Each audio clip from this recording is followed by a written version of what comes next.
राधे दोस्तों, आपका मेरे YouTube चैनल दीपा संगीत में स्वागत है। मैं आपके लिए एक बहुत ही सुंदर भजन लेकर आई हूँ। वीडियो अच्छी लगे लाइक करें, शेयर करें, कमेंट जरूर करें।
भगवान जब इंसान को जमीन पे धरती पर भेजता है तो भगवान कहता है इंसान से कि जब मैं तुम्हें जमीन इतने दिनों के लिए भेज रहा हूँ और जब मैं तुम्हें बुलाऊंगा तो तुम्हें आना होगा। तो वो कहता है कि मैं सहारा दूंगा। तो इंसान भगवान से कहता मनुष्य कि मुझे कैसे पता चलेगा आप कैसे सहारा दे रहे हो।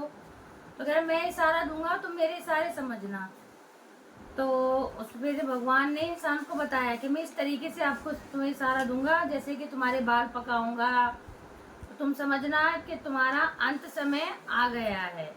तो जो ये मैंने कड़ी गाई थी तो ये भगवान इंसान को एक इशारे में समझा रहा है। जब हमारा जाने का समय आ जाता है, जब हम वृद्ध हो जाते हैं तो हमारे साथ ये कंडीशन होती है, उसके बाद यमराज आके हमें ले जाते हैं। वीडियो अच्छी लगे लाइक करें, शेयर करें, कमेंट करें। राधे राधे।